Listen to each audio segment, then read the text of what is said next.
Welcome my beloved student, how you doing? Hope you all are doing great and lovely. I am busy for some day, once my work is done I will be uploading regular video and complete all series. Be patient, till then watch this video. In this video we are gonna see, what if Deku had a superior machine quirk? This is part 1 and for more amazing content leave a like, share and subscribe. And I wanna thank the author of this story named Green and Freckley by QuirkMachineSuperior. So do check out and leave kudos. Let's get in the video. Midoriya Izuku stood on the rooftop, thinking over his life. He only ever wanted to be a hero to help people, to be a hero that inspired the same way All Might inspired him. But he was born quirkless. You can see here that Izuku has 2 joins in his pinky, like roughly 20% of the population these days. Based on the research that's available, it's safe to say your son isn't going to develop a quirk. The doctor explained matter-of-factly, as though he was impartially delivering a terminal diagnosis. It may as well have been. His dad walked out. A job opportunity opened up in America. Hisashi told Inko as he packed his clothes away. America? That's overseas, how often will we get to see you? We aren't struggling too badly right now, I can pick up more shifts. Inko protested, tears rolling down her face. Your son needs you here, now more than ever. Hisashi scoffed, a puff of smoke shooting out his nose indignantly as he leveled a gaze at his wife. The quirkless kid. Please. I've been a laughingstock at work. So I've worked my ass off to be relocated as far away as they could get me. He growled. So you're abandoning us? No. I'll be sending you back money. How would that look otherwise? I'm no deadbeat. The walls of their apartment weren't particularly soundproof. A 5-year-old Izuku heard everything. His mom didn't believe in him. Izuku pointed at the video of All Might saving countless lives, eyes flush with tears. His mother watched him, sadness welling in her heart. Do you think I can be a hero, too? Inko stepped forward, collapsing to the chair her son sat in, pulling him into a hug. I'm sorry Izuku. I wish things were different. She apologized profusely. That wasn't what he needed her to say. Couldn't she see?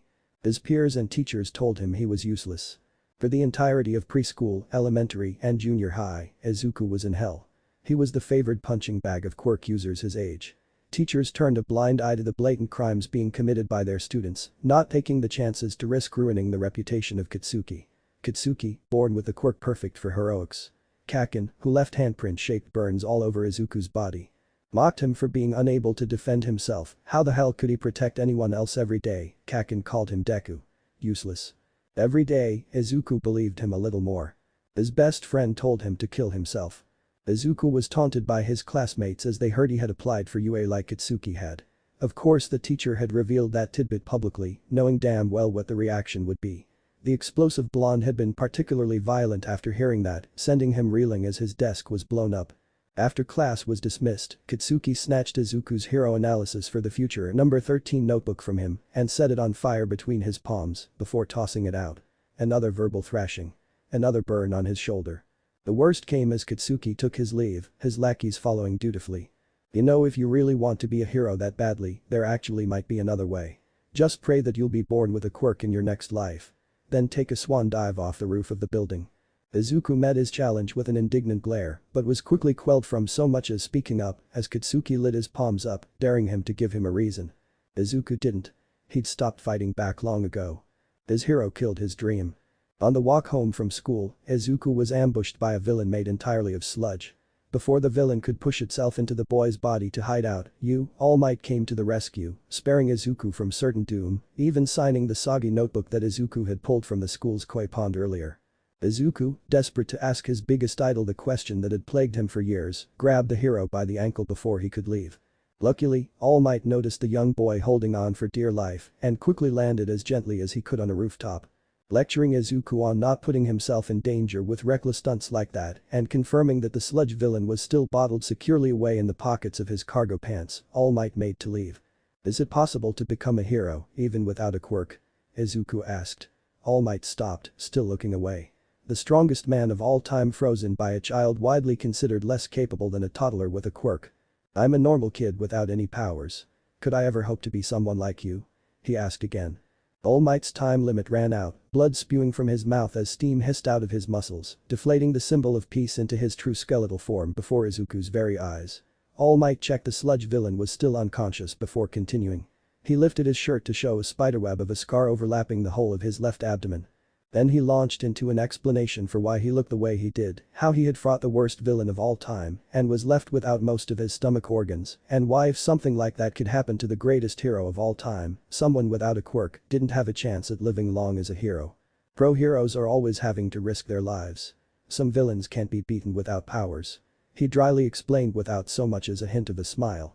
So, can you be a hero? Not without a quirk. All Might suggested plenty of other ways to help people, like being a police officer.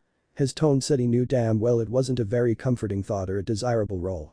In his heart, All Might wanted nothing more than to protect the kid from putting himself in any more danger than he had already done. He was a fluffy green ball of trouble, too reckless. Izuku didn't feel protected. He felt crushed. All Might walked to the roof access, opening it, and paused at the exit. It's not bad to have a dream, young man. He spoke honestly. Just make sure your dreams are attainable. Realistic. Understand.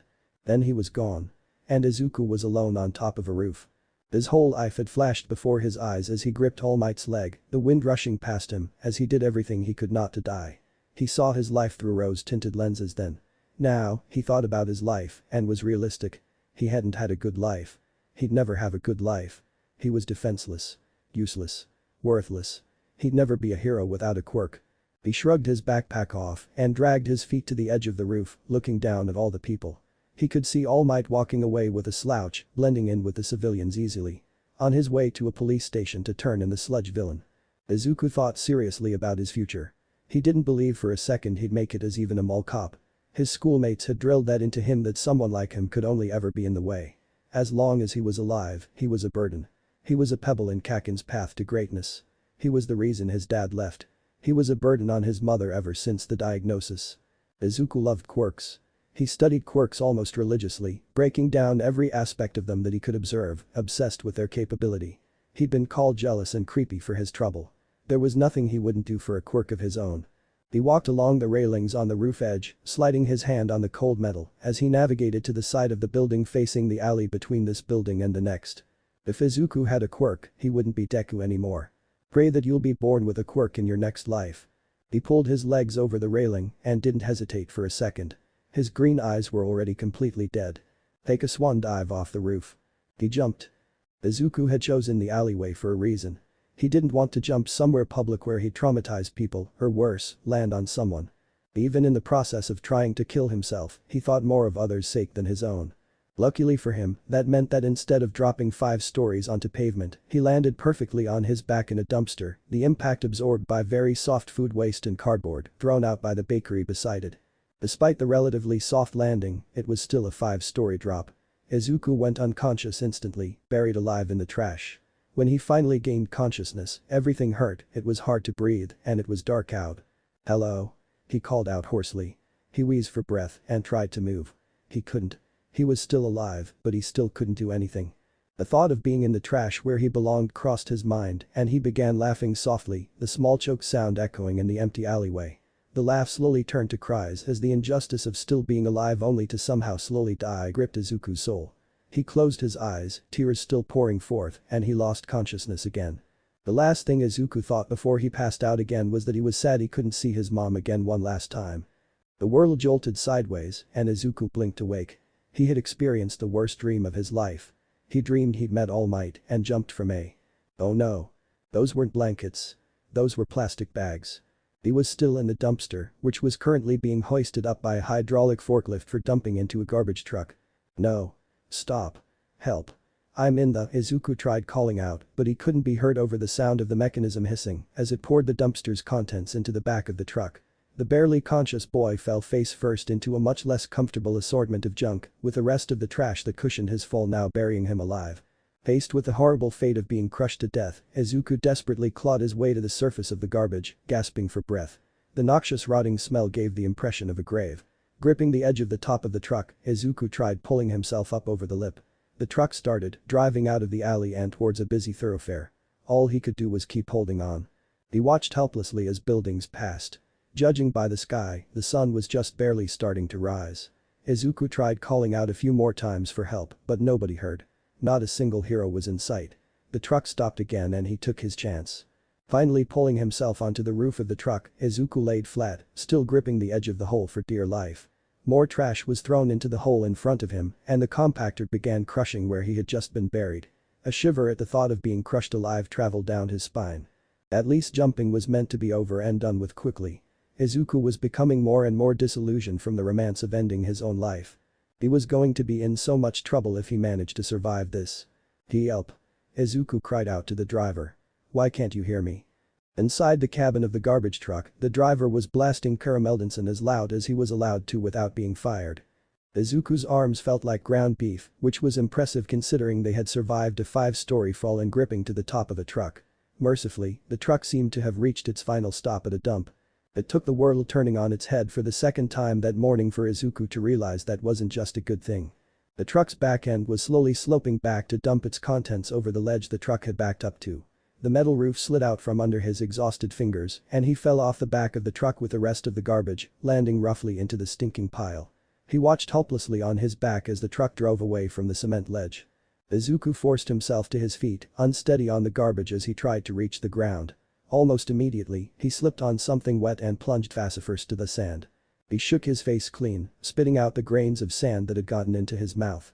His sore body and joints were grateful for the somewhat soft ground, but his throbbing face and aching neck didn't share that sentiment. Making a second Herculean effort to pull himself to his knees, he looked around at what he realized was a beach. A really disgusting beach, packed with piled upon piles of trash. He started limping slowly through the piles of scrap, aimlessly taking in the absurdity of his situation. He'd survived relatively unscathed from a suicide attempt, was dumped on a trash-filled beach, and smelled like he'd managed to die. Taking a sniff of his destroyed school uniform, he decided that his mom would probably appreciate him coming home wet rather than filthy. Izuku waded into the water, hissing as the icy morning tide washed over him. He soaked, taking in the sunrise coming over the waves. He took a deep breath, getting some much-needed fresh air and a moment of peace. It was a beautiful sight hidden behind all the trash. A small comforting glow at the end of a long dark tunnel. A long dark yesterday. Izuku frowned, pulling his knees up to his face and averting his eyes from the fiery first light. Not like today would be much better. Or tomorrow. Maybe he'd drown himself. A trash compactor had been a horrifying experience, but wasn't drowning supposed to be. Clatter. Izuku was pulled from his depressing train of thought by a disturbance in the mountains of garbage behind him. He spun around, instantly on edge at the prospect of being involved in a second villain incident in 2 days. Clatter. Thud. Shaking the water from his arms, his curiosity got the better of him. Against all horror movie rules, Izuku went to search for the mysterious ruckus. If it was a villain, he could just call for help. Because people had totally been able to hear his exhausted cries for help before, hadn't they? Hello? Is someone there? He called out, pushing his damp green curls out of his eyes. Udscrop weir. Izuku walked between the heaps cautiously, feet barely making a sound on the sand, with a quiet step practiced from avoiding attention in Aldera. The noises didn't sound dangerous, they sounded almost desperate. But more than that, they sounded. Oh? Whoa. Hey why you okay? You look like you need help. Weir click thud done. SHH. It's okay, I'll get you out of TH there. Stop moving. You've got something jammed in your eye, is that an arm? Weir. Okay, keep still. Let me start with the stuff on top of you. Izuku climbed onto the pile of garbage, lifting as many appliances as he could reach, throwing them behind him, one after the other. I'm Midoriya Izuku. Do you have a name? Weir click. Right, sorry, stupid question. Stupid. Izuku groaned, wedging a pipe under a discarded water feature to pry it loose. This might take a while. Sorry.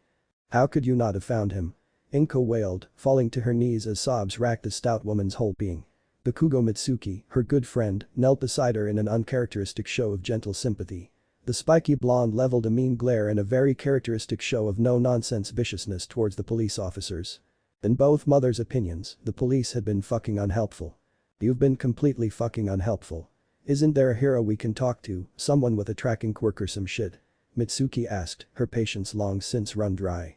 Izuku could probably have sorted every pro-hero in existence by how effective they would be at finding him in the time it would take for you to fucking start looking. The officers eyed and the senior partner began trying to de-escalate. We're doing everything in our power to locate your son, ma'am.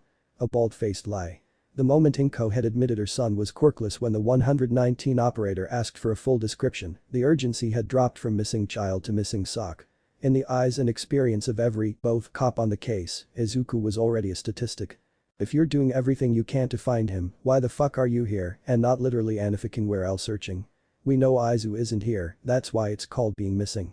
Mitsuki growled, teeth gnashing as she resisted the urge to use the word pig to their face and ruin any chances Izuku had. His school has checked its premises top to bottom for him.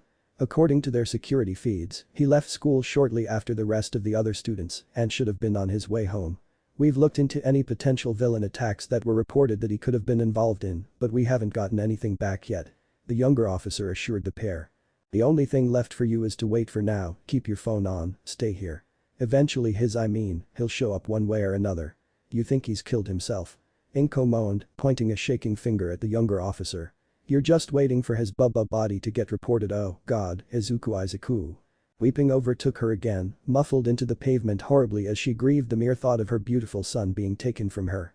We don't know that he's dead for certain, there's still hope. The older officer declared with an angry elbow jab into his partner's chest. I promise we'll bring him back to you one way or never mind. Fucking idiots. Mitsuki grunted, trying to lift Inko to her feet to bring her somewhere that her neighbors weren't gawking at her like a reality TV show from outside their apartments. Come back when you find him. Alive. Understood? Mom. A familiar voice called out from down the street. Inko's tear-streaked face shot out from her friend's hug, searching desperately for. My baby. Inko wailed, sprinting with a level of athleticism unassuming of her physique. You're okay. I was so worried about you. Never scare me like that again. Found him. The younger officer said to Mitsuki. Pig.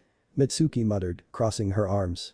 I'm so sorry mom, it's hard to explain, but I promise I'm fine. Izuku said through his mother's fussing. Why are you all wet and dirty? Where have you been? His mother demanded, looking over him. I thought the worst. I thought I had lost you. Izuku felt his heart clench with regret under the weight of his mother's love, but he forced a smile. Don't worry, I'm safe and sound. Better than ever actually. He assured her. How the hell are you fine? You look like you were pushed down a trash chute. Mitsuki demanded. Hold on, let me introduce him. Izuku proposed. That'll explain everything. Introduce who? The senior officer asked, having been writing on a notepad the whole time. Izuku hesitated, then turned down the street he had come from. Freckles. Come. He called with his hands cupped beside his mouth in a makeshift megaphone. Then he whistled. Thud. Thud. Thud. Heavy footfalls shook the earth as a shadow fell over the group. Every adult's mouth fell agape and their heads tilted back as the thing walked right up behind Izuku and stopped. It was easily 20 feet tall. Green armor coated most of its hull. It stood on two digitigrade legs connected either side to a narrow central pelvic chassis, with a much wider and larger triangular head reminiscent of an insect.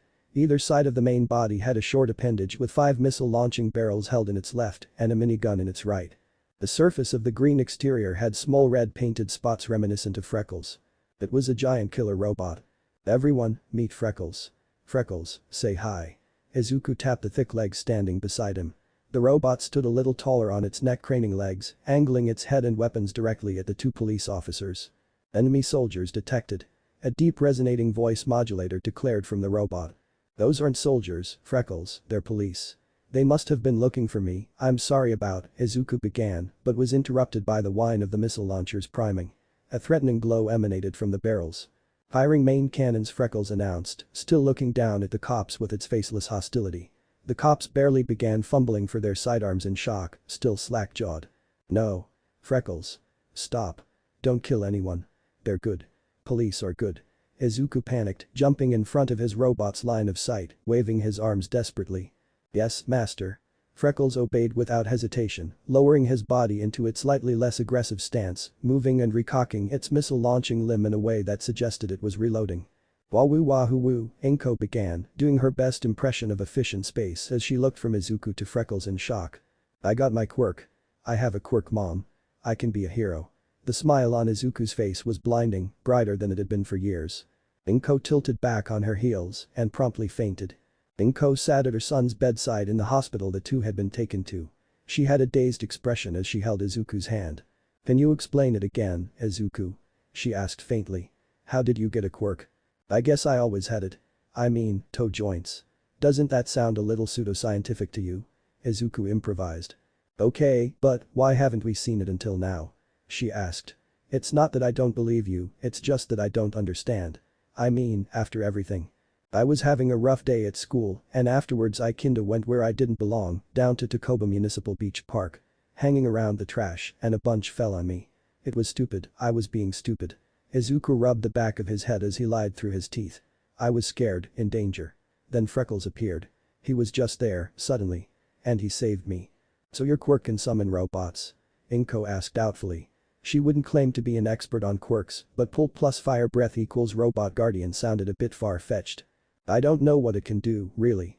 I only just figured out I have it. Izuku shrugged. When are we going to be able to go home? I can't miss too much school if I want to get into UA. Inko clutched Izuku's hand tighter.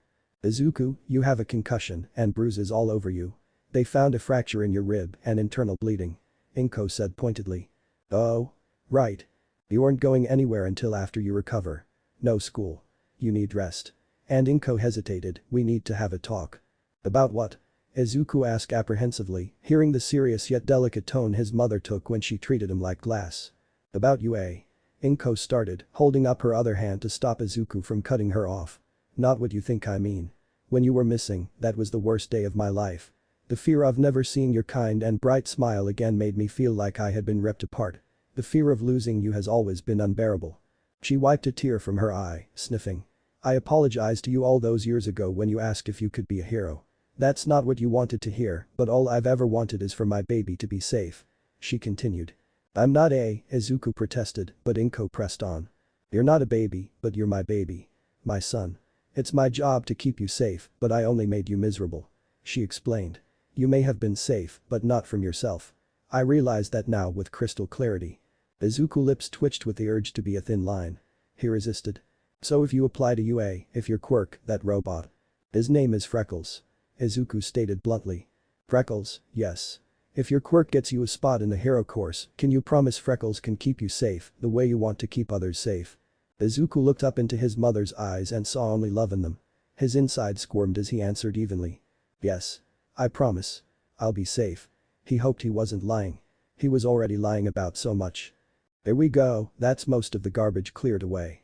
Izuku wiped his forehead clean of sweat as he looked out on the exposed hull of the robot. Are you able to get up? We hear scrop. One of the legs pushed out from under it, forcing the heavy body forward, digging a trench in the sand behind it.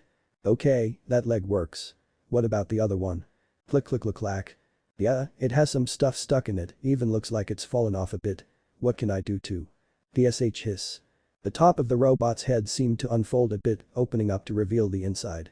Izuku approached the back of it to get a good look into the hatch.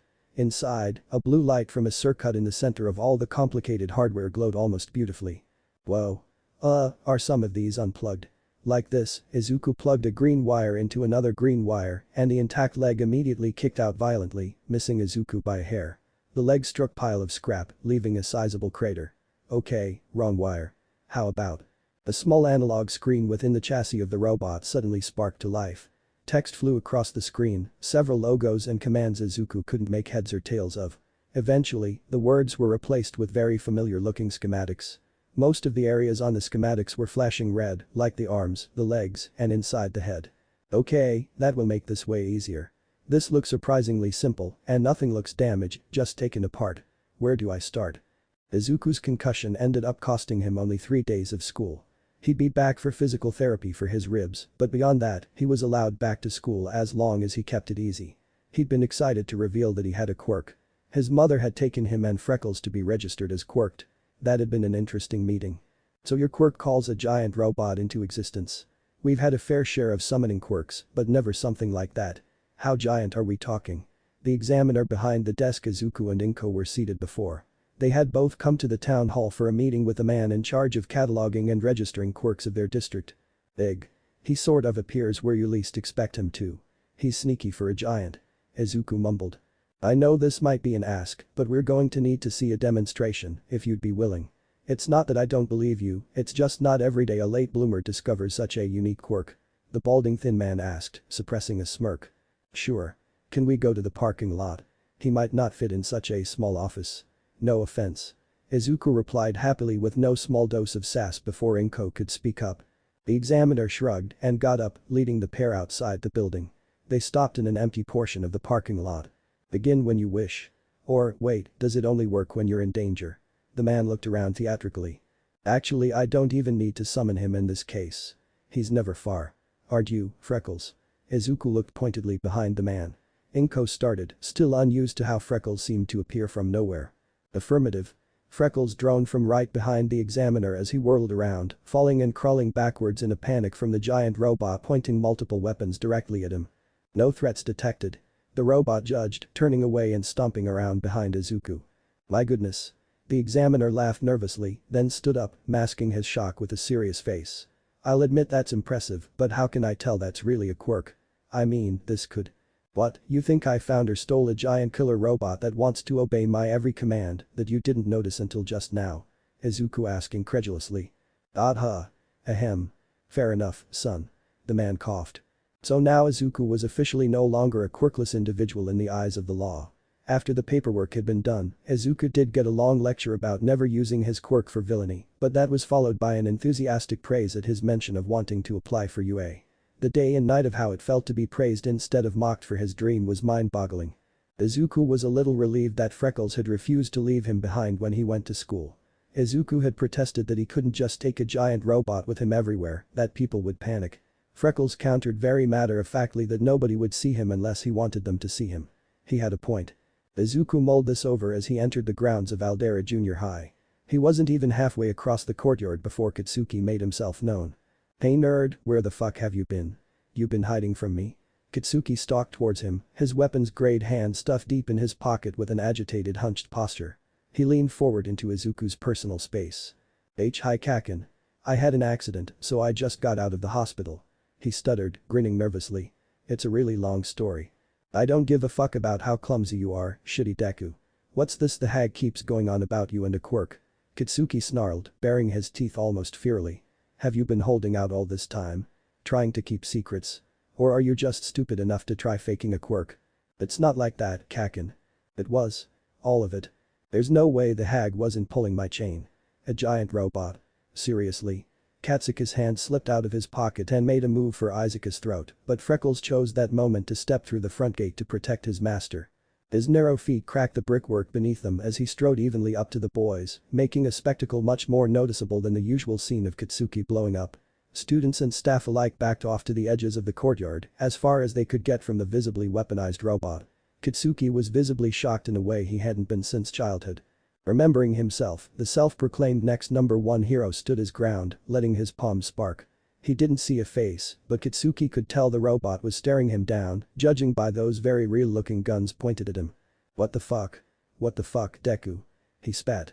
What the fuck is this? You think you're stronger than me now? You think you're scary now that you brought a fucking toaster to school? The crowd around them certainly seemed to think so. Threat level increased. The robot noticed, standing straighter in what Izuku recognized as his combat-ready stance. No, Freckles, it's okay. This is Kacchan, a friend.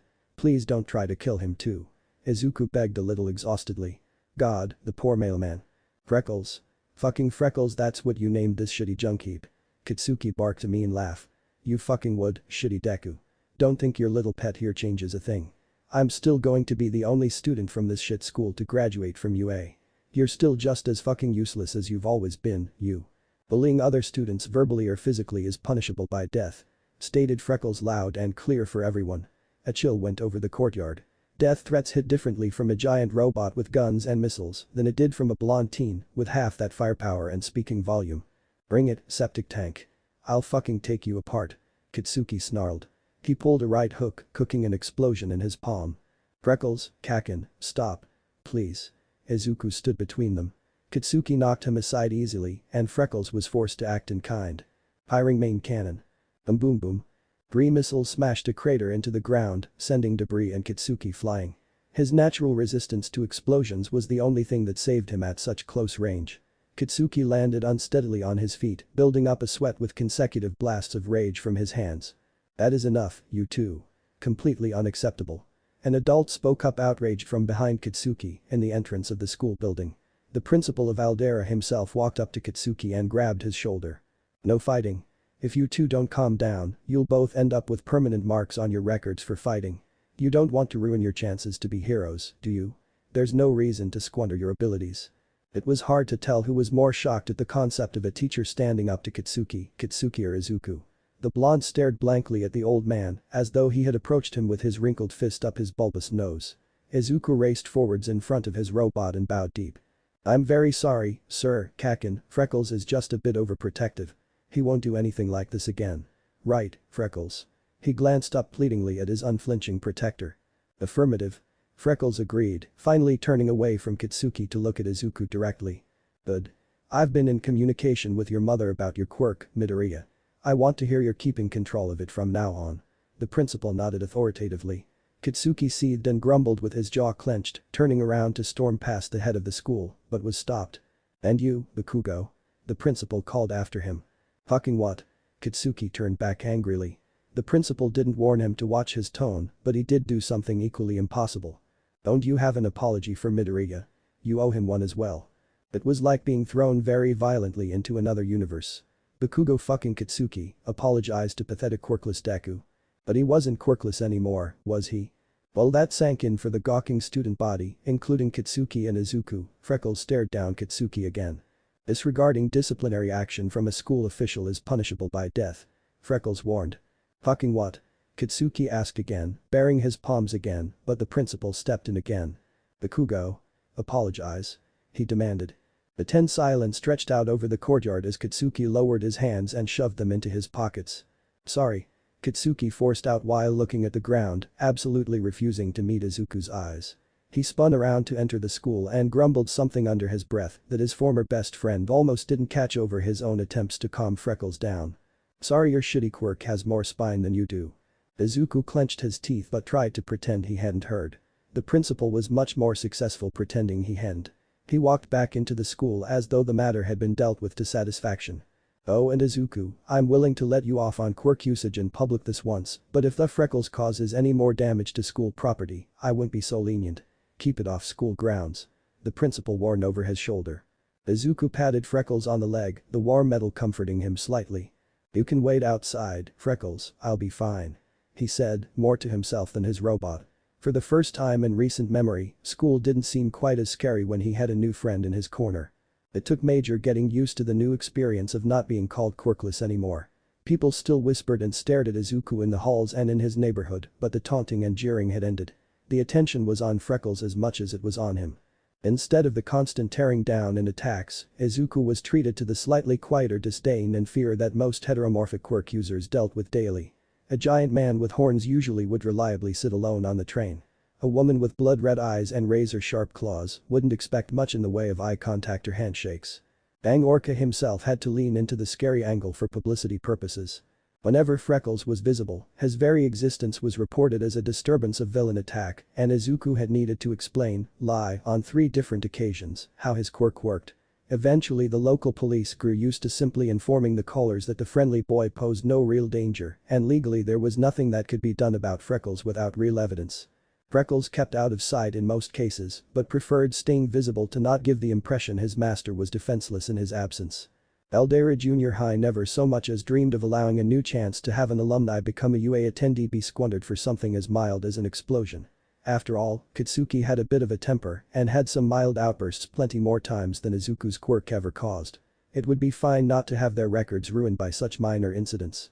Speaking of records, Izuku's couldn't have all his previous marks on his record as a troublemaking attention seeker wiped clean, so the school did the next best thing, marking down the admirable improvement in behavior this student has achieved recently and stellar academic drive and accomplishments.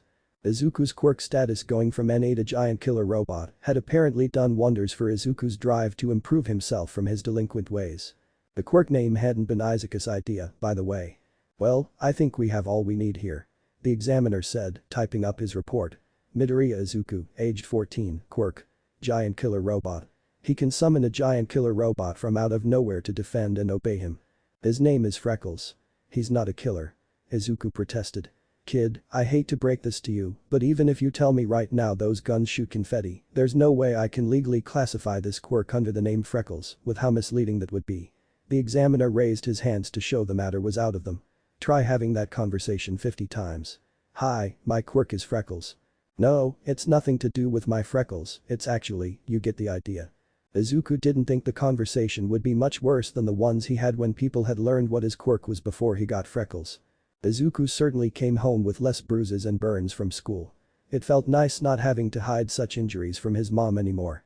Especially after the hospital, nowadays she'd always hug and look over Izuku for any injuries that he could have gotten from a certain dangerous green machine. "I'm home, Mom." Izuku called, dropping his bag at the door. On K, his mother swooped in, hugging him tightly. Izuku hugged back, knowing better than to complain. "Did you have a good day at school, honey?" Inko asked, giving him the usual once-over, walking with him back to their apartment's kitchen. "Yeah, nothing special. I'm all caught up with my previous homework. Mr. Ad junior high school teacher name here accepted my late work at full credit," he shared. "That's very nice. I'm glad they've been supportive through your recovery." Inko smiled. Izuku forced one onto his face as well. It was the first time his teacher supported anything he did. "Speaking of, now that I've fully recovered, I'm going out with Freckles, later." He tried mentioning casually. "Oh?" Inko tried sounding just as casual. "Where are you planning to go?" "To the beach I found, met, learned I had a quirk.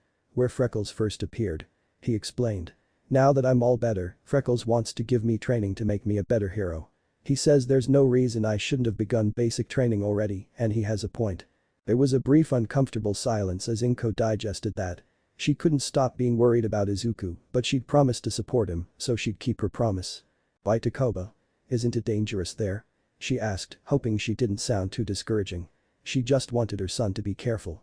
"It is, but it's also a beach that used to be a nice place until people started using it as a dumping ground.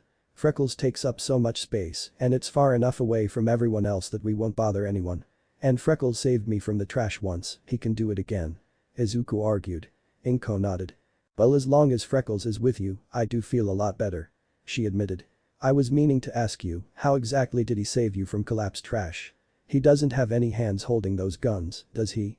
Izuku thought fast. "Okay, so the red wires connect to the green wires, representing negative and positive power currents. That's not confusing at all." Izuku commented, reconnecting circuits with ease. "Mostly hardware in this head though, I don't know much about computers and robotics, but I thought there would be more computer." "We're. People call me a motormouth. Do you have a speaker somewhere around here? I feel like I'm rambling to myself a lot. I hope I'm not bothering you, you just feel like a good listener. If I can give you a voice, you'd be able to tell me to shut up." Izuku offered. Underneath. The schematic had shifted to the underside of the head. According to the blueprints, the speaker had to be accessed from the bottom of the head, like a mouth. "Well, unless you can lift yourself, I can't get to that yet." He spoke apologetically. The functioning leg sprawled behind the collapsed structure of the machine, curled up awkwardly and kicked out hard at a fridge, putting a hole right through it. Smackrinch. We're. I'm gonna just assume one word is yes, two means no for now. How's that? We're. Izuku laughed. "Ha. Okay, let's try to get your legs working for now. How can I reattach the other one?" He kicked it off. "His legs look thin, but they're really strong." He made up quickly. "They don't look that thin to me." His mother commented. "With how he shakes the ground where he walks, I bet he could squash a villain with just a stomp." "Yeah, he mentioned something about that. I've asked him a lot about what he can do. He has the gun and missiles, obviously, but he also mentioned that he has energy shielding, dozens of sensors, tactical programming, and yeah. He intentionally left out the active camouflage that was the secret behind his ability to seemingly come out of nowhere. It's quite a quirk you have, honey." Inko praised. "What did you say here, Unzon? Your quirk, or do I need to factor in the electric bill?" "I'll, ask." "He never mentioned that." Izuku promised. At the beach, Izuku and Freckles began clearing up an acceptably wide area to train in. Izuku picked up smaller sharp pieces of metal and junk, bagging them away safely. Freckles crushed scrap and abandoned appliances. "Hey Freckles." Freckles turned immediately to face Izuku as he got his attention. "I wanted to ask, what do you run on? I never did any work on your power source when I fixed you, it was already intact. Fusion reactor status is nominal." "Fusion? Holy cow." Izuku stammered. "Is that safe? Like, would that explode?" "Fusion reactors do not explode. Volatile energy sources are considered unreliable for combat conditions outside of nuclear armaments." Freckles informed his master. "Self-destruct capabilities are non-existent." "That's good. I wouldn't want you to self-destruct for anything anyways. It wouldn't do anyone any good." Freckles stared silently at Izuku for a moment. It was unusual for him to not respond immediately. "Affirmative." he replied, then turned away to resume crushing materials into usable chunks. Right. Izuku mumbled. Oh, and if anyone else asks, we should just tell them you run on the power of our friendship or love or whatever. The finished makeshift training ground the unlikely pair had formed was a rectangle roughly 30 feet from the waterline to a wall of scrap and 80 feet from end to end. The haphazard wall obscured Freckles from onlookers on the edge of the beach if he didn't stand up at full height, but the area was so sparsely occupied due to the smell that it wasn't really necessary. The first thing Izuku wanted to do was quirk training. This initially meant setting up small piles of cans atop boxes on one end of the arena and having Freckles demonstrate his accuracy. Targets locked. Bat-a-tat-a-tat-a-tat-a. Freckles fired a spray from his machine gun and the cans ceased to exist. The intense rate of fire was easily managed with such precision that not a single anti-material round in the 8-shot successive burst missed a can. Objective complete. Whoa, good job Freckles. Impressed as he was, Izuku had to admit, Freckles' aim was a scary thing. The thought of him actually killing someone didn't give him much pleasure, but his brief confrontation with Katsuki had left his friend alive. His friend? Well, that was a whole other can of worms, emotionally. Freckles was definitely a friend. Freckles was the first not a person, but not a person, but the first one to help towards Izuku's dream. His loyalty was something Izuku didn't really understand but was eternally grateful for.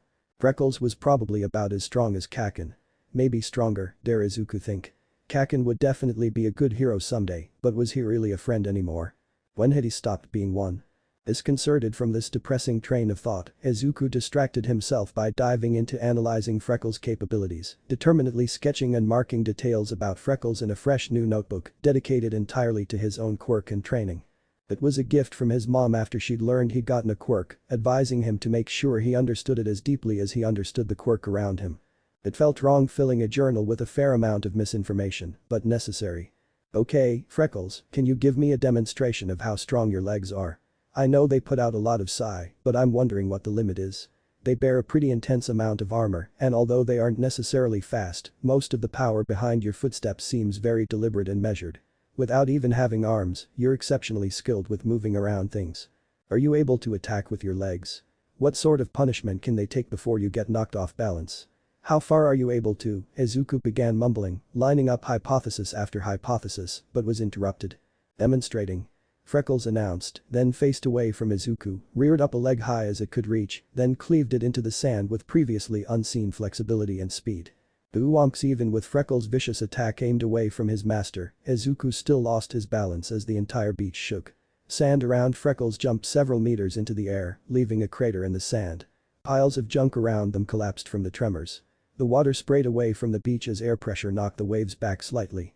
Izuku's previously curly hair was swept straight back away from his slightly sand-blistered face. He stared up at Freckles in awe as his robot turned around to address him again. Walking speed is limited to maintain optimal balance. Excessively complicated limb motions require rebalancing period. Freckles explained. A smile bloomed across Izuku's face. He pulled his ass out of the sand, turning around to find where his notebook had been blown. That's amazing. The last time I felt power like that was when All Might saved me from that villain. You're so strong, Freckles. He praised. You're observational, Izuku. Freckles replied. Izuku looked up, confused. What? You display useful observations. This will be necessary for strategic operations. Freckles explained. Thanks. They aren't anything special. Izuku wasn't used to being praised back. It felt odd. Almost wrong. You are extremely intelligent and analytical. You performed 12 accurate meta-ability summaries of convicted villains and professional heroes since you have been released from medical leave. This is exceptional, Izuku. Freckles continued. The robot's booming voice had a way of sounding like absolute law when it got unusually talkative. I don't think, Izuku began, but Freckles pressed on, walking closer and crouching low to be close. You lack the fitness standard of pro-heroics. You lack basic training. You lack self-esteem. Freckles' words were like a sledgehammer. This will be corrected. Prepare for calibration. Drop and give me 50 push UPS. What? Now. Izuku scrambled, not feeling prepared. Now. Knees off the ground. Freckles ordered. Down. Up. Down. Up. Down. Up. Down. Up. Not knowing what else to do, Izuku dropped onto the sand, pushing himself up and down to the relatively slow pace the robot had set. It was miserable. By the 10th push-up, Izuku's skinny arms felt like they were about to break. By the 20th, he was having difficulty even keeping his knees up. He collapsed on the 25th. I gasp can't gasp you any wheeze more he could barely speak. Resume. A hero does not give up. Freckles showed no mercy. That statement lit a fire in the small boy though. He grit his teeth and pushed on, till he finally completed his 50th push-up, sweating horribly and drooling a little into the sand. Roll over and give me 50 sit UPS. Freckles ordered. Oh cough god. Izuku moaned, but still got into the position he remembered from gym class. Freckles lightly placed a metal foot over Izuku's shoes, holding him in place. The sit-ups were a lot easier than the sit-ups, but Izuku was still exhausted. Up. Down. Up. Down. Up. Down. The robot set the pace, and Izuku got through all of them without passing out. Stand and give me 50 squats. Freckles ordered. Izuku was sensing a pattern. What else puff will I have to do after that? Izuku asked desperately. Jogging, a water break, sprinting, and deadlifting. Down. Up. Down. Up. Down. Up. Freckles answered, before immediately launching into conducting his master's next exercise. Then he made Izuku jog along the whole beach 3 times, gave him rescue down an entire water bottle, and made him run the beach again as fast as he possibly could, then had Izuku lift a dumbbell that someone had thrown out. Freckles made for a terrible spotter, not having any arms to stop the bar from falling into Izuku's chest when he lost grip of it.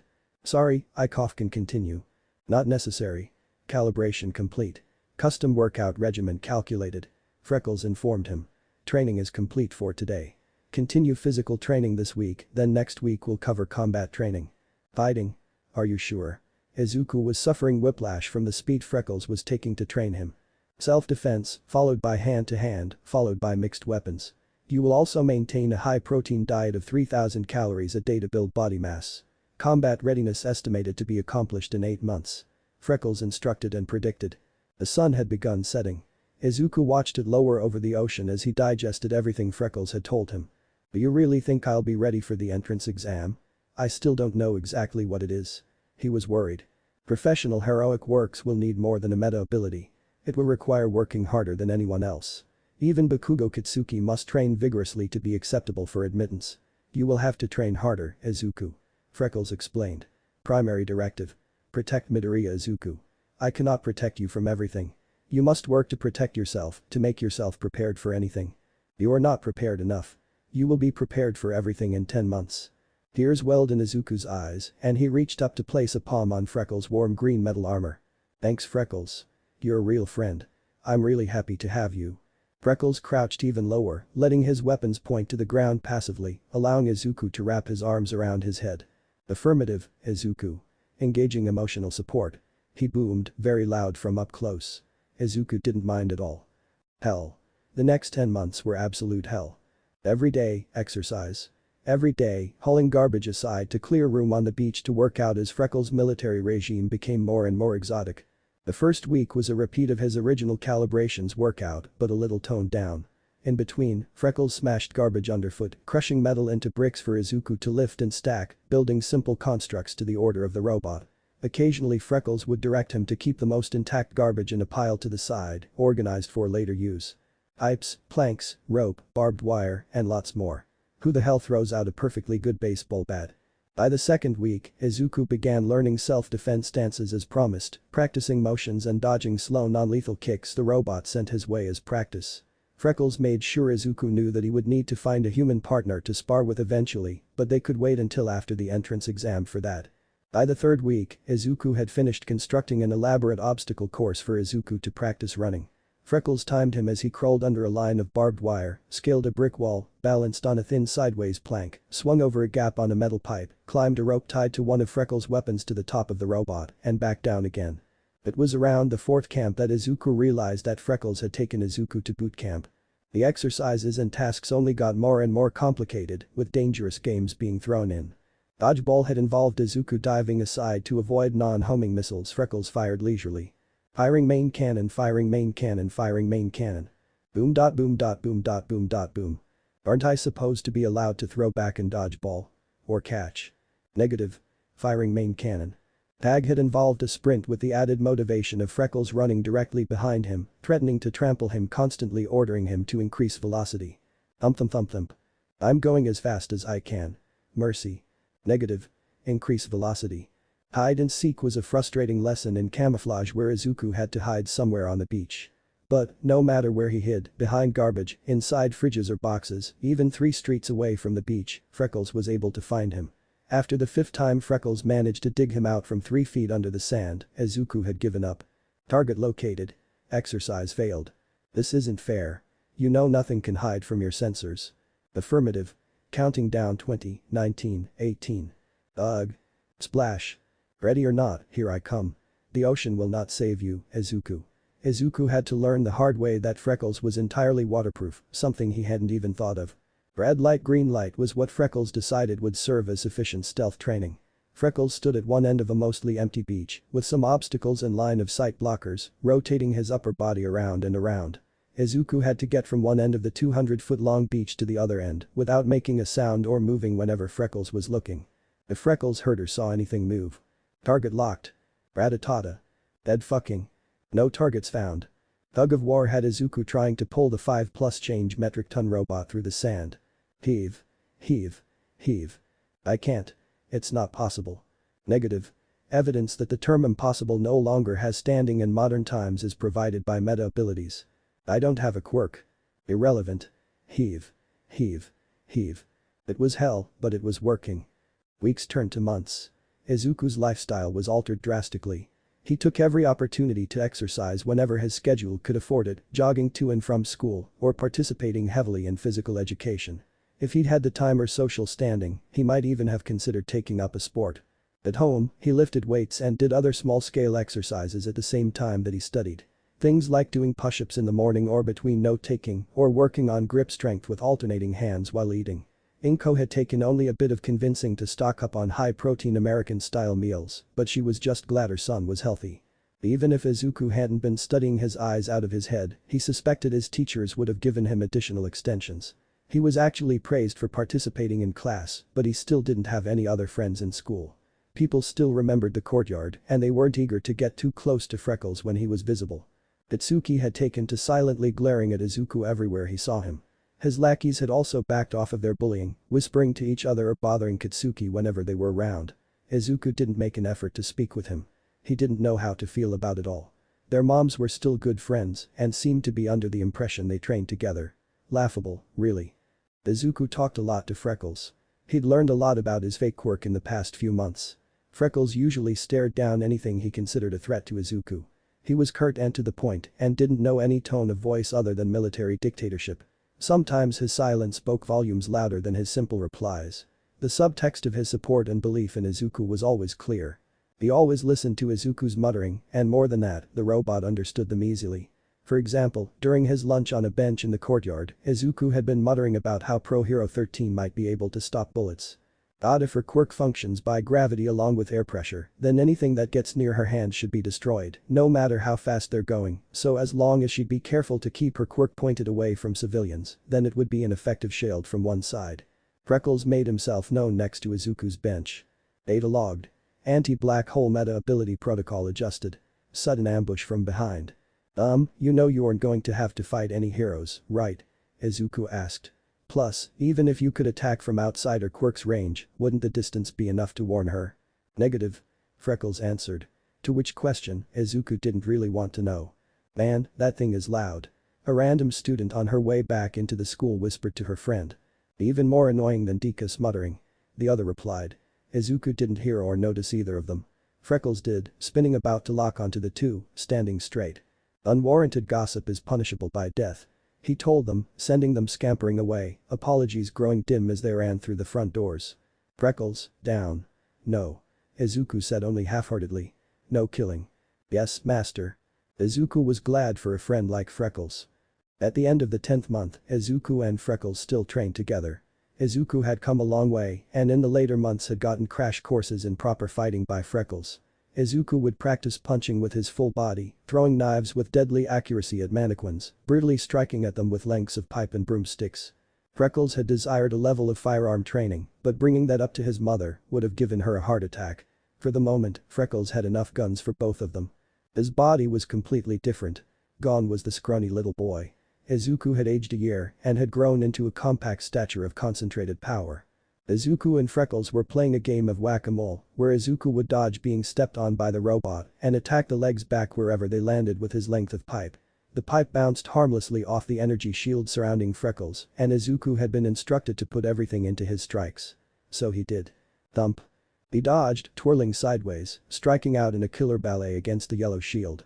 Crack crack crack. Thump. He rolled backwards, then pushed off the sand in a pounce, bringing both makeshift Eskrima down on Freckles' foot. Crack crack. Swish thump. Freckles tried kicking forward to meet Izuku's leap, but Izuku ducked under, going for the other leg. Crack crack crack crack. He unleashed every bit of his training, delivering savage blow after blow. Crack crack crack crack crack crack. Months of hard work and determination welled up inside him. A life of frustration finally found an outlet. Crack crack crack crack crack crack crack. He intensified almost blindly. Freckles didn't move anymore, letting Izuku pummel into his protected leg. Izuku's arms burned, his chest burned, his soul burned, everything burned. Proc. One of his pipes snapped in half in his hand. Freckles stumbled. Izuku stopped, looking up at Freckles then down on his weapons. The broken pipe had a small trail of smoke coming from where it had broken, and the other was bent badly just after his hand. Shield holding at 91%. Scanning. Freckles lowered himself down towards Izuku. Izuku breathed heavily and fell to his knees, looking out at the burning sunset. Height. 5'6". Weight. 156. Heart rate. 194 BPM. Combat performance score. 96. 7%. Status. Adequate. Izuku looked up at him, he felt tears on his face. He didn't know how long he had been crying.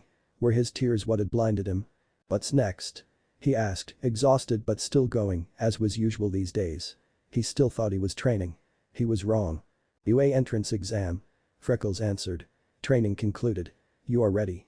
Izuku was silent for a moment. Then he reared his head back and roared victoriously at the sky, on a beach full of repurposed garbage. UA High School made Eldera Junior High look like a janitor's closet. The sprawling campus stretched out beyond the entry route, a whole forest contained within the famous UA barrier. Applicants flowed through the gate slowly, following the UA High School entrance exam location signs into the building. Some of them visibly pointed and spoke loudly about Freckles, who had stepped carefully through the archways, trying not to bump his roof against any of them. Look at that thing. What the hell is that? One boy asked. Those guns look dangerous. That's not a quirk, is it? Another boy worried. Looks a lot like that kid it's with. All green. Maybe they're brothers. I've seen weirder mutations. A girl shrugged. Izuku didn't let himself get bothered by it, but decided the unwanted attention wasn't going to do any favors. Keep out of sight, Freckles. I won't need you until the practical starts. Izuku muttered. Yes, master. Freckles obeyed and stepped away, gone from sight the next. All that the rude onlookers could see was that the robot had simply stepped out of existence. A moment of awkward eye contact was enough to make the other applicants mind their own business. Speaking of rude. Stupid Deku. Katsuki's voice came from behind Izuku, making him spin around. Kacchan. Oh, hey, Izuku began, playing with his hands nervously as his former friend walked closer. Get out of my way, extra. Katsuki grunted. He eyed the spot Freckles had disappeared from suspiciously and walked on. Good. Psylocke. Izuku trailed off lamely before clamping his mouth shut. It had been a long time since Katsuki had so much as talked about Izuku, much less two. He got a nostalgic feeling thinking about it. Maybe they'd be friends again one day if they both managed to become heroes. Let's become heroes together. They promised. That thought didn't make Izuku as happy as he thought it would. So instead, Izuku gripped his backpack straps with determination and marched forward. Towards his future as a hero. Distracted, one of Izuku's red high tops collided with the back of his other, instead sending him towards the bricks. Panic petrified Izuku as a part of his mind told him that not even Freckles would be able to save him. But he didn't kiss the ground. Instead, he dumbly stared at it, suspended in the air, not comprehending why he wasn't dead.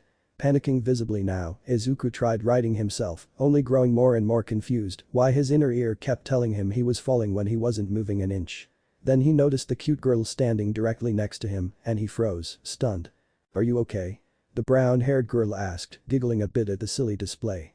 She was around his height, had blush marks on either end of her smile, and long bangs framed her face. She clapped her hands together and Izuku felt the weight return to his body, landing safely upright. I got you with my quirk. You look like you could use a hand. I figured you wouldn't mind me stopping you. She commented, a friendly expression still on her face. Izuku, entirely and completely unused to anyone, much less any girl, being friendly with him beside his mom, was frozen in shock, staring at the girl like she was from space and had just told him that he blarg blarg honk blarg shizno blarg. He formed a blush around his freckles to match her own cheeks, trying to think of something intelligent to say. Wha? Buh. He replied. God damn it, Izuku. Yeah, I'm, like, really nervous too. It feels crazy to be standing here. Well, let's not be late, Saya inside. And with that, the brunette walked off, leaving Izuku feeling a billion times better than he had after his interaction with Katsuki. Come on and let me hear ya. The pro hero, Present Mick himself, shouted up to the auditorium packed full exam takers, cupping a hand on his ear to hear the cheers of his adoring fans.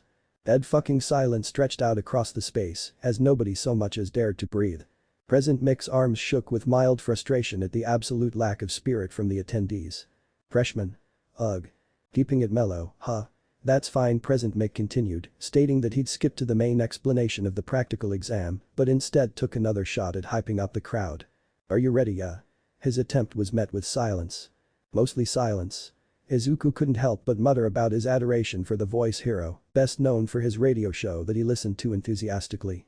It's so cool that all the teachers here are pro heroes. His fanboying caught the ire of some attendees around him, including Katsuki, who had been assigned the seat next to the only other applicant from Aldera. Will you shut up? Katsuki grumbled, staring down at Present Mick unimpressed. The hero instructed the listeners to head to their specified battle center after the presentation was concluded. He asked if that sounded good, which was met with silence. Okay. Silence. Instead, every boy and girl looked at their exam tickets, checking where they would be sent to. Izuku had been assigned to B, while Katsuki had been assigned A. So they're splitting us up so we can't work with friends. Katsuki guessed. Huh. Izuku nodded absent-mindedly. UA hadn't counted on Izuku having a robot for a best friend. Katsuki didn't really fit that bill. Damn. I was looking forward to crushing you. Katsuki grumbled. Case in point. Izuku was suddenly very happy that Freckles wasn't here. Interrupting the presentation to give Katsuki booming death threats would have potentially ended up with the three of them kicked out. Present Mick went on to explain the rules of the exam. They'd be facing off against robotic foe villains, each worth an amount of points based on what model the robot was and how difficult they'd be to face. There'd be 1-pointer robots on wheels, 2-pointer robots resembling scorpions, and tankier 3-pointer robots. Their objective was to destroy as many robots as possible with their quirks, accumulating points as high as they could before time eventually ran out. Attacking fellow test takers was strictly prohibited. Excuse me, sir, but I have a question. A tall boy with blue hair stood straight up from his seat a few rows in front of Izuku and Katsuki. Hit me. Present Mick permitted enthusiastically, directing a spotlight onto the boy. It was about time someone from the audience didn't pretend he didn't exist. On the printout, you've listed 4 types of villains, not 3. With all respect, if this is an error on official UA materials, it is shameful. The bespectacled boy continued to express his discontentment with the school's performance compared to the standard it was expected to uphold, then turned on his heel and pointed directly at Izuku. Additionally, you with the unkempt hair. What? Izuku blanched. No, please, not public social interaction again already. Izuku wasn't ready. You've been muttering this entire time. Stop that. The boy wore a severe frown behind his glasses, continuing to berate Izuku for not taking the exam seriously and suggesting he leave. Izuku clenched his teeth, sitting lower in his chair. He changed his mind. He'd rather have Freckles. This felt too much like old Aldera for his taste, as other attendees began giggling at his expense. Alright. Examinee 7111. Thank you for calling in with your request. Present Mick shot a thumbs up. The 4th villain type is worth 0 points. That guy's just an obstacle. He advised the listeners that it was meant as something to be avoided. They were allowed to defeat it, but that was a largely pointless endeavor. He recommended his listeners to ignore it and focus on robots that were actually worth points. Thank you very much. The standing boy bowed deeply before returning to his seat. Please continue. Present Mick concluded the presentation by offering them words of advice in the form of a historic quote. The true hero is one who overcomes life's misfortunes. Present Mick, or rather Napoleon, said. That resonated with Izuku in particular, as well as the brown-haired girl who had saved Izuku from falling seated far away. Be ready to go beyond. Let's hear a plus ultra. Present Mick's cheerleading was backed up by the school's motto appearing on the screen behind him. Silence. Good luck. Present Mick let them go with it, done trying. Hope someone else mistakens your dumb fridge for a faux villain. It's already villainous enough as is. Katsuki shoulder-checked Izuku, pushing past where he was getting up from. A sinking feeling formed in the pit of his stomach as Izuku digested that. Oh no. Freckles had only been mostly disassembled when he found him. What would he do if someone like Katsuki actually managed to break him? This leg is almost completely detached. Looks like all the wires are where they belong, but you're missing a bunch of nuts and bolts keeping the plate on where your, hip is held in place. These bolts are weird too, really big. Where am I supposed to get a ratchet to? Oh, there's one. Izuku grabbed the rusted tool, looking it over. Man, people have thrown out the weirdest stuff. Why are you even here? You're not destroyed, just taken apart, crippled. We're. What? Was someone trying to reverse engineer you? Study you? We're. Why threw you out after though? Where are you from originally? We're.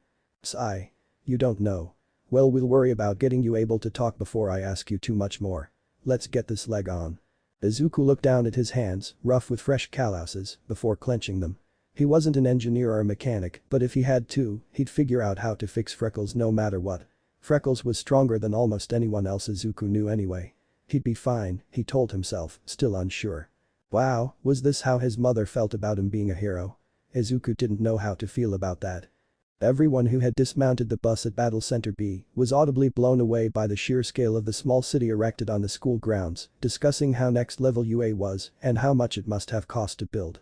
The weight of how big UA was and how much it expected out of its students to go the extra mile fried Izuku's nerves, making him stock still. He, like most of the other contestants, had dressed in athletic clothing, a light green jacket and sweatpants. Unlike the other contestants, he felt almost none of the confidence that everyone else seemed to carry themselves with. He spiraled slightly in place, trying to find Freckles, but not wanting to call out to him for fear of attracting any more unwanted attention. Instead, he spotted the nice girl who had saved him from stealing himself. He decided he may as well go and thank her for helping him properly out at the gate. Before he could take more than a few steps, a firm hand gripped his shoulder. Without really, Izuku grabbed the arm and pulled his entire body forward the way Freckles had trained him. The tall boy from earlier was flipped over onto his back with a harsh thud. Oh my god, I'm so sorry. You startled me. Izuku immediately helped him up, trying to dust him off as best he could. The tall boy shook his head, clearing the dizziness away. A few other stifled laughs. I should have been more careful, but you should be more mindful, not just of your surroundings. She looks like she's trying to focus. He jerked his head back towards the nice girl. What are you going to do? Distract her and ruin her chances to succeed. Embarrassed, Izuku desperately rambled, trying to explain himself over the other's lecture. His only saving grace was that the nice girl hadn't seemed to take notice, too deeply focused on performing some sort of mantra. Thud. Thud. Thud. Onlookers' amused expressions turned to shock as thudding footsteps approached. A shadow fell over Izuku, and the lecture was cut short by its conductor staring up behind him. Enemy soldier detected. Freckles warned, absolutely dwarfing the tall boy, staring him down with heavy armament. Oh. Hi, Freckles, don't worry, it's all fine, if anything I attacked him, please don't shoot him. Izuku pleaded with the robot. Freckles hadn't even begun priming his missiles, luckily. Yes, master. He obeyed, lowering himself and looking at Izuku instead. Awaiting mission briefing. What is this? Another robot type. Have you hijacked a UA robot to do your bidding? The tall boy accused. Izuku, caught between explaining the entrance exam to Freckles and lying about his fake quirk, stammered unintelligibly. Only really talking with a robot that understood everything he said had really done a bit of a number on his social skills. We have to, it's he's, robots. Okay, let's start. President Mick called from an observation tower. Again, his announcement was met with nothing but silence, this time more out of incomprehension. There are no countdowns in real life. Get moving. He laughed, waving at them. With that, every other attendee, including the one who had been cut off mid-lecture, stampeded forward into the arena. Oh no. They're getting ahead. Izuku cried in alarm and took off into the city running, Freckles hot on his tail. Kill every robot you can see. Don't hurt other students. Acquiring targets. Freckles obeyed, charging along a street, spinning up his gun and priming his missiles. The first robot to cross their path was a speedy one-pointer, tearing around a corner and spotting Izuku. Target acquired. Commencing ADA, it didn't live long enough to complete its statement. Target locked. Freckles unleashed a volley of bullets, shredding the robot in seconds before it could even begin charging. Rat-a-tat-a-tat. Threat neutralized. We need more. Let's go find some bigger ones. The bigger the better.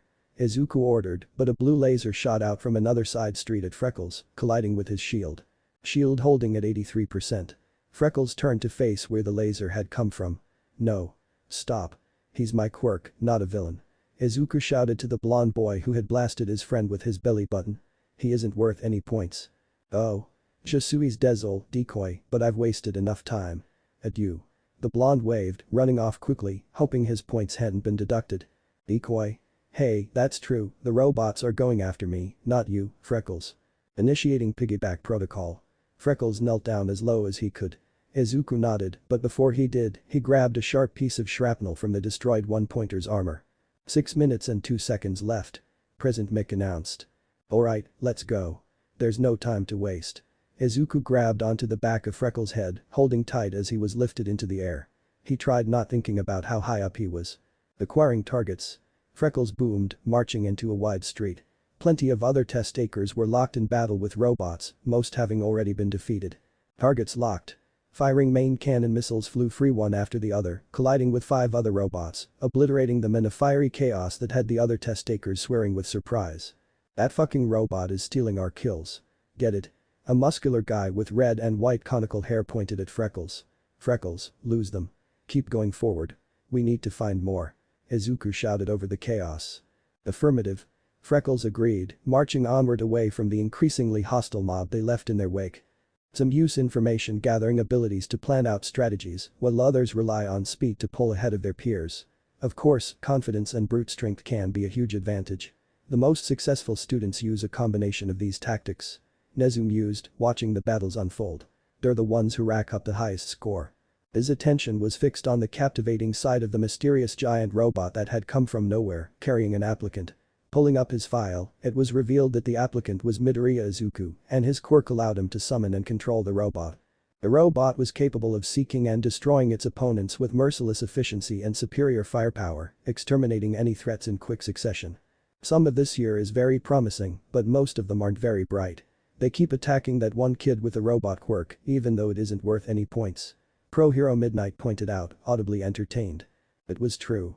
A small mob had taken to chasing after Midoriya, who had pulled ahead of most of his peers, leaving not a single enemy alive behind him.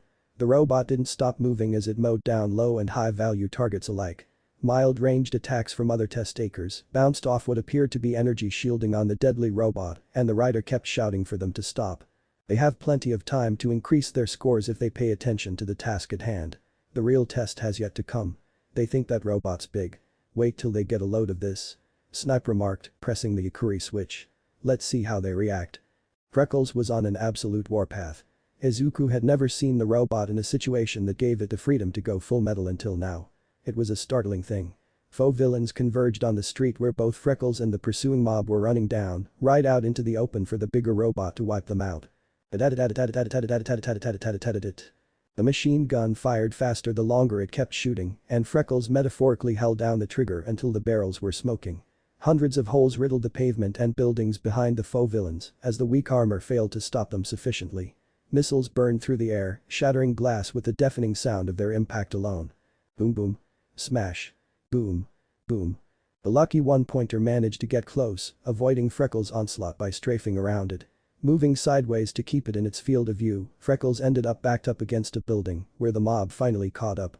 Got you now, Scrap Heap. The angry test takers attacked Freckles with their quirks, and although Izuku was initially worried, he realized that none of them were particularly powerful enough in the quirk department to do any real damage against Freckles when compared to what they could do to a squishy faux villain. It was honestly a little sad watching them kick, punch, and climb Freckles' legs and being stopped by the energy shield. Unfortunately, due to being instructed not to hurt the students, Freckles couldn't do much about it. More one-pointers were joining the fray, with slower higher point faux villains showing up on the scene. Focus on the higher pointers. I'll deal with this. Izuku decided quickly, gripping his sharp piece of armor like a dagger. Affirmative. Freckles acknowledged, keeping the heat on as he lowered his stance for Izuku to drop safely. Shields holding at 56%. During their time training on the beach, the two had covered lots of parkour. Rolling to avoid getting hurt in a fall was involved, but Izuku still hadn't quite gotten it perfect. That had also been on soft sand. This was pavement, with the only cushioning offered being the rather unheroic attendees violently attempting to get points out of Freckles and the one-pointers currently engaging them. Steeling himself and focusing on saving Freckles, he let go, dropping like a stone. He landed square on top of an examinee with a brown bird mask on his upper face. Pushing himself out of the tangle of limbs as fast as he can, he began grabbing at the clothes of people on Freckles' legs, trying to get them off him without hurting them. "You have to stop. He's not a villain. He's my quirk," he pleaded. "Get off us, little shit." A bald boy with cracked sunglasses swung his arm back high over Izuku's head. "There are our kills. Go fight your own." The one-pointer took that moment to run right over an orange-haired girl wearing ear protection, who had crouched to jump on one of Freckles' arms and clocked the bald boy right in the face, completely knocking his shades askew. Izuku brought his sharp piece of armor directly into the single red lens of the robot, blinding it. It went haywire, flailing its numbered limbs in an attempt to assault anyone too close. This resulted in the robot crashing into the wall Freckles was back up against before turning around to run into his legs, bulldozing the other contestants trying to climb him. Well. That works. Izuku winced, seeing the injured students being set upon by even more foe villains, knocked away from Freckles. Seeing an opportunity, Izuku took a chance.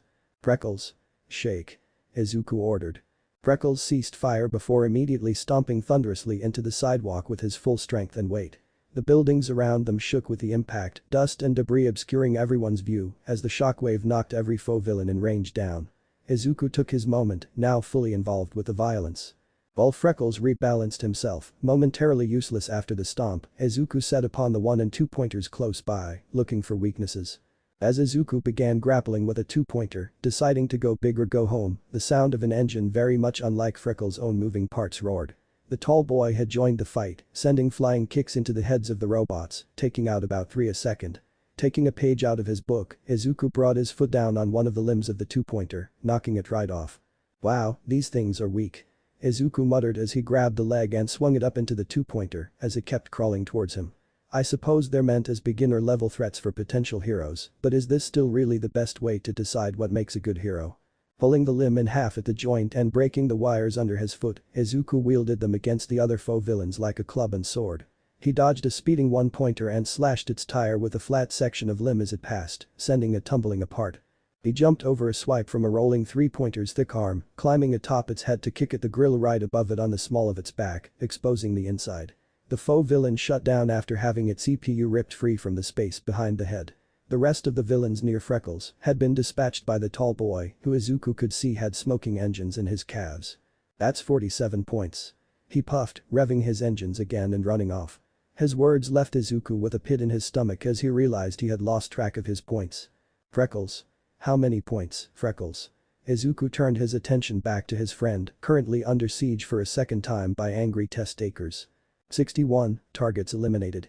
Shields dropping at 31%. Freckles answered, no longer firing, having run out of targets, but once again held in place. "Holy cow," Izuku thought. No wonder everyone else was mad. "Those were my points, you big bastard." A girl with black wings flapped up to Freckles' head, kicking it hard. "Ow. My foot." "Wait. It's a 0-pointer."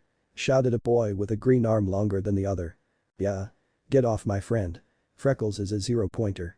Izuku urged, running up to aid his friend again. "No. 0-pointer." The boy pointed with his huge green arm down the street. "Run." Izuku realized that the ground was shaking. Turning around, Izuku got a taste of what other people felt when they met Freckles for the first time. Looming high over the buildings was the biggest robot Izuku had ever seen. Present Mick's words came back to him, talking about how the 0-pointers were meant as an obstacle. "That's some obstacle. Relatively weak robots, eh, Izuku?" Muttered too soon. "Holy fuck. Run for your life." Everyone in sight had abandoned their fights, fleeing the behemoth. Even the tall boy joined them, clearly having decided he had enough points. The 0-pointer grabbed the roof of a building, smashing it in and sending debris falling into the street before it. Engaging target. Freckles opened fire once his attackers abandoned him, taking the opportunity to reposition in the center of the street, away from potential debris. Izuku stared up at the monster in shock, fear coming back to him. Freckles was no match for that thing. He didn't even need to be. It wasn't worth anything. Freckles didn't know that, Izuku had told him that the bigger the enemy, the better. He really wished Freckles had fit into the lecture hall. 2 minutes remaining. Present Mick announced cheerily to the scrambling examinees. "Freckles. Disengage, fall back. It's not worth anything. We can leave." Izuku shouted over the gunfire. Freckles had only managed to damage one of the arms. Freckles turned about face. "Ow." Izuku barely heard behind him over the din of the 0-pointer's treads. Turning around, Izuku spotted movement in the rubble at the base of the 0-pointer. The nice girl had collapsed, clearly pinned by some rubble. Wait. We have to save her. Izuku took off running, unwilling to allow her to get run over. Freckles turned around, instantly assessing the situation. Friendly detected. Re-engaging target. Freckles responded, marching forward with resumed hostilities. Sliding to a stop next to the girl, Izuku realized her leg was stuck under a chunk of building. She looked violently ill, groaning in pain. Stay still, I'm going to get this off you. Izuku assured her as he crouched to grip the underside of the cement. Tug of war better not have been for nothing. The zero-pointer was still closing in, but couldn't yet reach with its ruined arm. Freckles. Get the treads. You need to stop it. Izuku ordered and put his back into lifting the cement. It was wildly heavier than he expected, and his arms had gotten tired from his attacks. Affirmative. Freckles responded, coming to a stop over the pair, using his body as an umbrella against more rubble. Shield dropping at 16%. She winced at the harsh gunfire and explosions, covering her ear. Yeah, sorry, shoulda warned huff you, I'm just used to it. Izuku apologized as he strained against the cement, barely beginning to shift it. Spotting a long piece of rebar, he grabbed it. She cried out in pain for the brief moment the slab's weight intensified. Sorry. Izuku cringed, jamming the metal bar under the gap and hoisting. It wasn't much easier, but it moved enough for the girl to pull her leg out. Thanks. She grunted, limping to her feet with Izuku's help. We need to run. She was right. Freckles' attacks had left significant damage on the zero-pointer's left tread, and the imbalance caused the zero-pointer to drift in that direction, colliding abruptly with the building next to it. Let's move, Freckles. Izuku ordered. Yes, master. Shields failing at 7%. Freckles warned, walking backwards slowly to keep covering them. The yellow shimmer surrounding him was stuttering and sparking dangerously. Can you run? Izuku asked desperately. She hissed as she put weight on her swollen ankle. Then no. She answered. That's fine. Without a moment to spare, Izuku scooped her up in a princess carry and started sprinting with her, still beneath Freckles' long strides. She commented intelligently. 1 minute remaining. Present Mick called out. He sounded on the edge of his seat. The unlikely trio were outpacing the sluggish colossal faux villain, but they weren't going to be clear that easily. It punched its way through the building it had gotten lodged in, sending car-sized chunks raining down around them. Having to move from side to side to avoid its onslaught meant slowing down. They couldn't just escape, Izuku realized. It had to be taken down. Izuku looked over his shoulder, giving the robot a hard once-over. The zero-pointer's upper body twisted sideways as it forced its shoulder through the building again, launching more debris. Then he saw the answer. They didn't have the time for Freckles to win a war of attrition. They had to be sneakier. Freckles. Anti-13 protocol. Izuku shouted. Negative. Priority 1, Freckles protested. Override. We're gonna die if you don't. Izuku argued firmly. That's an order, Freckles. I'll live. Freckles was silent, sans the gunfire, before he responded again. Dying stupidly is punishable by death. He warned. Shield failure imminent. What does being a hero mean? Izuku asked rhetorically. Move. And hold on tight. Wah? Where? The girl asked, feeling particularly shell-shocked.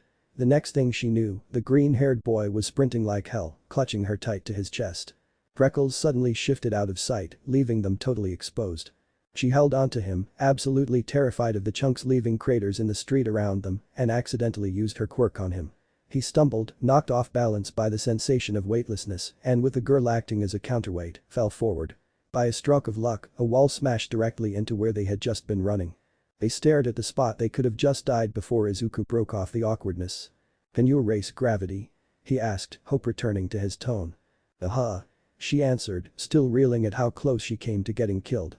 Can you erase your own? He asked again, swelling with confidence. She replied, pulling a nauseous face at what he was going to ask of her. Izuku took one last look at the rampaging zero-pointer behind them, swinging its one good fist left and right on a rampage. Do it. Izuku pleaded, hoping he didn't sound bossy. She did, and Izuku pushed off the ground as hard as he could. They flew diagonally into the air, flipping slowly as they rose up between the building, over the debris. Izuku grit his teeth, hugging her close as they gained altitude, barely avoiding being grabbed out of the air by the zero-pointer. Freckles made himself known and executed his anti-black hole meta ability protocol. He appeared from nowhere behind the zero-pointer, aimed for the very complex and exposed gears, making up the backside of the faux villain's treads. Engaging target. Freckles boomed, and so did his weapons. The zero-pointer was almost immediately crippled by the merciless sneak attack. The havoc it wreaked halted. And that's it. Time's up. Present mix filled the city, an alarm sounded. Freckles paid them no mind. He continued his attack, aiming for the exposed point in the spinal armor. The giant buckled as fiery explosions rocked its core, causing it to keel forward. Still not satisfied, Freckles marched his way up over the entire length of the zero-pointer's back. Paws. Izuku thought they resembled paws more than feet when he really thought about it, clanging loudly against the metal armor. He stopped it where the large box-like head had collapsed sideways against the ground and stomped it square in the center of the armor. Guong. The metal dented and rang like a bell from the impact. Guong. The multiple eyes of the zero-pointer shattered, sparks flying from cracks in the chassis forming from the punishment. The dent went deeper. Freckles, I think that you got it already. Izuku pointed out loudly from where he floated between the buildings, still holding the girl. Freckles didn't acknowledge him. Krunk. The armor cracked open, the interior crushed entirely under Freckles' weight. Deeming the execution sufficient, Freckles stepped off the edge of the bigger robot's head, thumping to the ground. Freckles superior. Villain bot's inferior. He declared with a hint of menace in the usual unemotive voice. Whoa. The girl uttered, staring down at the carnage. Yeah, he's kind of protective, but he's really nice. Izuku mumbled. Thanks for, saving me. She turned, blushing brightly. It's nothing. Izuku assured her, smiling brightly. Your amazing quirk was what got us out of there. Without it I don't think we would have made it. How do we get down? Izuku was visibly sweating now as he looked down at the rooftops below them. Release. The girl said, putting her fingertips together. Both plummeted to the earth, Izuku yelping a bit from the shock, but before they could be splattered, she tapped them both again, canceling the fall. Izuku landed on his feet and she released again. Whoa. That was scary. He huffed, fingers clenched. That was scary. You ran through a meteor shower, but that was scary. The girl raised her eyebrow. I mean, yeah. They can both be scary. You can put me down now. I think I need to hurl. She did look fairly sick, Izuku noticed. Her face had gone all red. Oh. Oh my god, I'm so sorry, I don't know what I was thinking, I just wanted to be sure you were safe, I didn't mean anything like that, I'm sorry for not asking you permission first, but… He stammered, face taking on the appearance of a leafy tomato as he put her down as quickly as he could without dropping her abruptly. It's fine, really, I just Herc bliered. She suddenly bent over, losing her lunch on the ground between them. Izuku moved out of the way, arm moving to pat her back and nervously pulling away between deciding whether to comfort her or avoid any more unasked physical contact.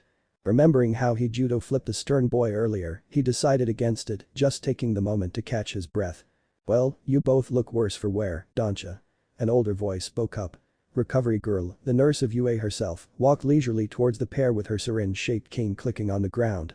No, ma'am, I'm fine, I promise. Izuku swore. She should probably get her leg looked at though. Don't give me that malarkey, sonny. You'll get looked over right after her. I saw that stunt you did. You're only lucky you didn't get your head caved in. She said smiling. Recovery girl gave a kiss on the much younger girl's wrist and her body glowed green as the healing quirk worked its magic. Exhausted, the gravity girl sat down, breathing heavily. Ugh. So sleepy. She mumbled. Now you, young man, where does it hurt? The heroine asked, puckering up. Really I'm fine. Izuku insisted, backing off slightly. His unsteady legs picked that moment to trip over a loose piece of brick and he felt the back of his skull bounce painfully off of the ground. Then another brick fucking fell from the sky right in the eye. Goodness. Robots. Recovery girl's shoulder, rushing to deliver aid. Everything went dark after that. Izuku. Are you feeling well? Izuku. Inko fussed from across the table. Izuku rubbed his head, the phantom headache fading. Are you still hurting? You had some nasty head trauma. Inko sweated. Every one of her fears had come true when she got the call from UA the afternoon of the exam that her son had been sent to a hospital. I'm okay, it's nothing. It's stupid, the exam was going so well, it was a little scary, but Freckles and I did great. And then after it's all said and done, I'm defeated by 2 pieces of baked clay. Izuku laughed half-heartedly. I'm more worried about the fight with the other examinees. We weren't allowed to attack each other, but they went after Freckles. I tried not to hurt anyone, but who knows if the judges will disqualify me or not. You did your best. If they saw my son's best and decided he should be in their hero course, it would be their loss. She said firmly. Izuku smiled for real. Thanks, Mom. He dove back into his rice, making sure to keep on his caloric intake. After dinner was wrapped up, Izuku sat on the couch, squeezing his hand grip and pumping some iron. Despite being warned to get plenty of bed rest during his medical absence, he couldn't help but continue his workouts over the week.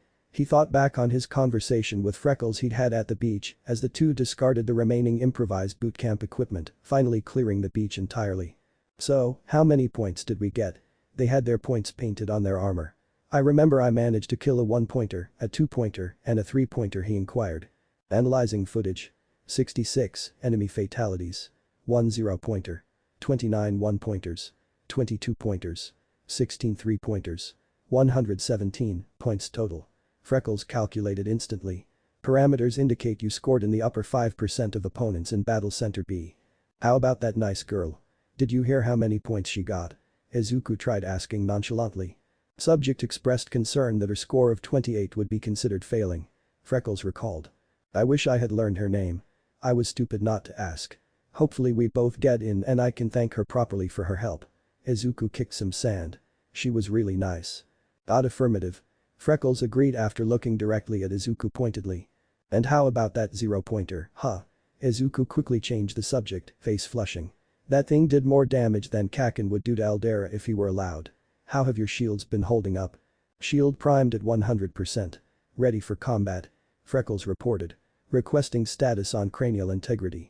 "My head's okay, Freckles.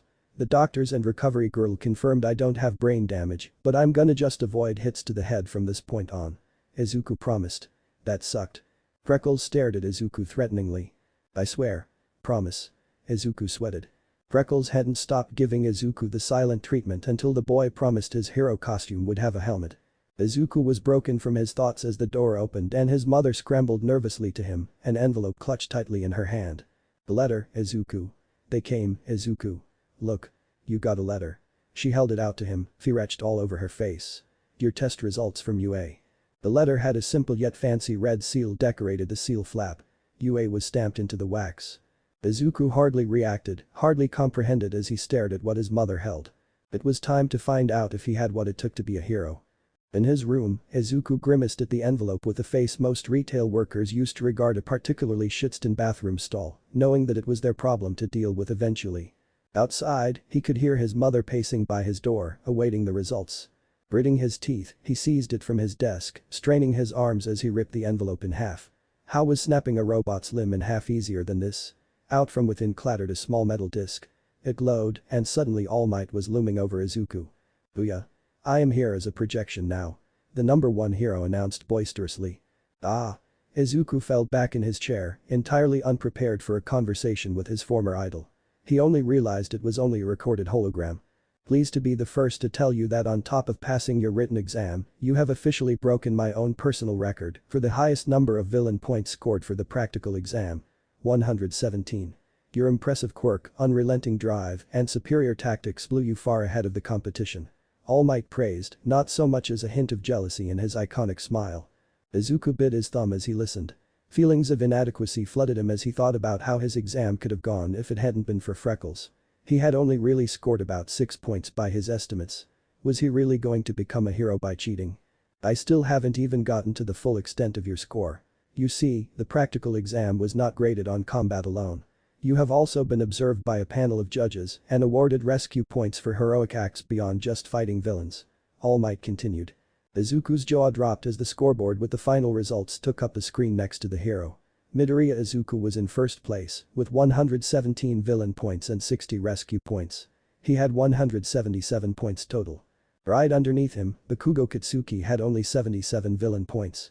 There's no need to be worried about any disqualifications for any confrontations that may have involved your quirk and the other contestants. The panel of judges, including our own principal Nezu, all decided that you could not be considered an instigator in any of the incidents. Despite the numerous grievances. The number one hero clicked the remote in his hand again, and the scoreboard was replaced by several videos of people Izuku could recognize from his exam. "I should get his points. He stole every one of my kills," accused a boy with a green arm. "That runt tricked us into attacking his robot.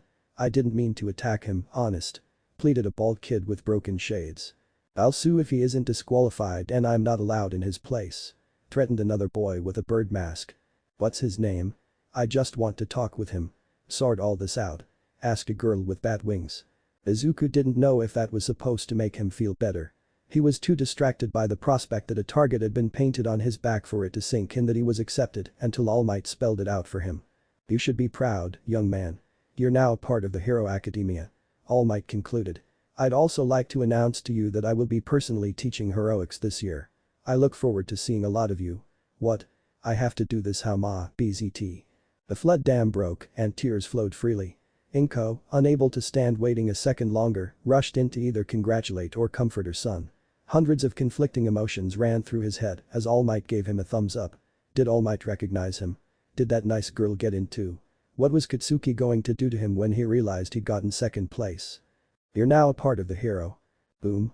All Might's congratulatory speech was cut off by an explosion, reducing the holographic projector to pieces. Letting more explosions loose from his hands, Katsuki bared his teeth as an animalistic sound clawed its way out of his straining throat. Second place. Second fucking place. Second fucking place to fucking shitty fucking Deku. Fuck. Screamed Katsuki, gripping his hair as he kicked his desk, causing the whole thing to jostle and spill its charred contents to the floor. What's wrong, brat? You didn't get in? Mitsuki asked, pounding on his door. Of course I fucking got in, you fucking hag. Leave me the fuck alone. He shouted.